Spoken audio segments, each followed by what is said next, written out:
आज के case studies के इस लेक्चर में बात करेंगे पति किन किन परिस्थितियों में पत्नी के खिलाफ क्या क्या कार्रवाई कर सकता है और इस कार्रवाई से आपके केस में क्या क्या प्रभाव पड़ेंगे। आज इसके बारे में डिटेल में बात करने का प्रयास करते हैं। जय जिनेन्द्र, हूं मुकेश जैन।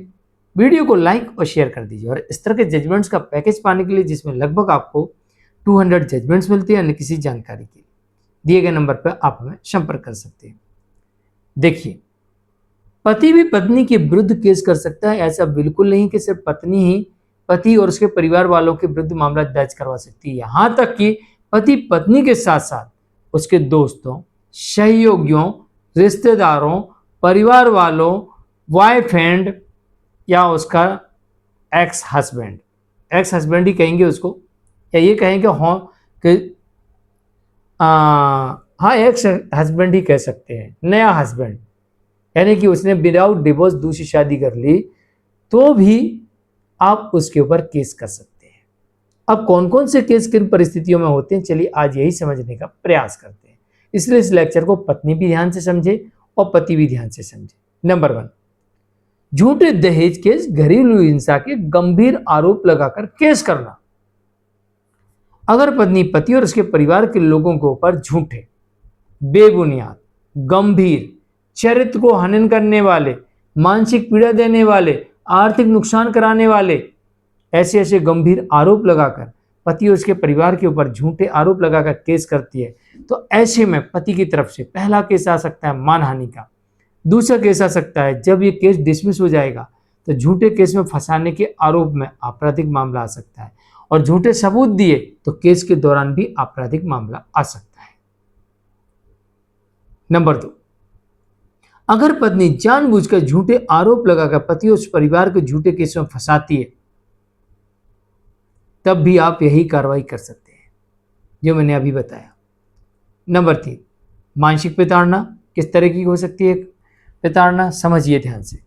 झूठे केसेस में मेंटल क्रूरल्टी हो सकती है। इसके अलावा अपमान, धोखा, धमकी, ब्लैकमेल, बदनाम करना, और ब्लैकमेल में एक बड़ी बात, आत्महत्या करने की धमकी देना या फिर हत्या के प्रयास की झूठी बात कहना, रेप जैसे संगीन आरोप लगाना, अननेचुरल सेक्स जैसे आरोप लगाना, हत्या के प्रयास जैसे गंभीर आरोप लगाना।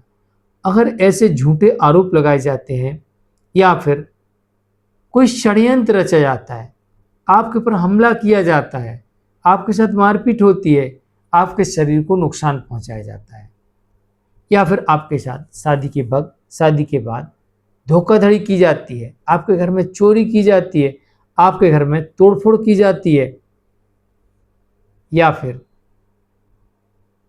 आपसे जबरन पैसे मांगे जाते हैं, यानी एक प्रकार से ब्लैकमेल किया जाता है समझौते के नाम पर, तो अगर या फिर आपके संपत्ति को नुकसान पहुंचाया जाता है कि आपके घर पर कब्जा कर लिए, घर में आग लगवा दिए, तोड़फोड़ करवा दिए, या फिर आपके घर पे पहुंचकर अशांति, आपके मोहल्ले में अशांति फैलाई जा रही है, वहां पर हुड़दंग हो रही है, लोगों को ले जाके पत्नी ढेर भर लोगों को ले जाके वहां पर दंगा फसाद जैसे माहौल पैदा कर रही है, घर में जबरन घुसने का प्रयास कर रही है, झगड़ा मारपीट, मीडिया, सोशल मीडिया में झूठी जानकारी चलवाना, झूठी जानकारी देना, झूठी अफवाह फैलाना, अगर ऐसा करते हुए पाई जाती है, या फिर पति ने ऐसी प्रॉपर्टी जो पत्नी के नाम से खरीदी थी और अब पत्नी उस प्रॉपर्टी में कब्जा मार के बैठी है, तो ऐसी परिस्थिति में पत्नी के ऊपर और जो कोई ऐसा इस केस में इन्वॉल्व हो उनके ऊपर कई तरह के केसेस हो सकते हैं। बीएनएस की तमाम धाराओं में केस दर्ज किए जा सकते हैं, जिनमें कुछ धाराएं गैर जमानती भी हो सकती हैं। इसके अलावा आईटी एक्ट के अंतर्गत भी मामले दर्ज कराए जा सकते हैं और इसमें भी गैर जमानती धाराओं में मामले दर्ज हो सकते हैं। इसके अलावा मानहानि का केस किया जा सकता है, धोखाधड़ी का केस किया जा सकता है, रिकवरी का केस फाइल किया जा सकता है, तो कुछ इस तरह सीनियर सिटीजन एक्ट के अंतर्गत केस फाइल किया जा सकता है, घरेलू हिंसा के अंतर्गत केस किया जा सकता है, डाइवोर्स का केस किया जा सकता है। डाइवोर्स के केस में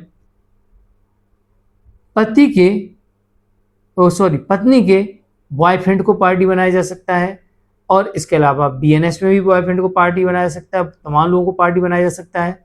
और इसके अलावा मानहानि के केस में भी पत्नी के बॉयफ्रेंड को पार्टी बनाया जा सकता है। तो इस तरीके से कई केसेस पत्नी सहित उसके बॉयफ्रेंड, पड़ोसी, रिश्तेदार, सहयोगी, परिवार वाले सबके ऊपर केस दर्ज हो सकता है। कानून किसी को नहीं छोड़ता, जो गलत करेगा उसके विरुद्ध मामला दर्ज होगा और साबित होने पर उसे दंडित किया जाएगा। मैं हूं मुकेश जैन, आज के लिए इतना ही। नमस्कार।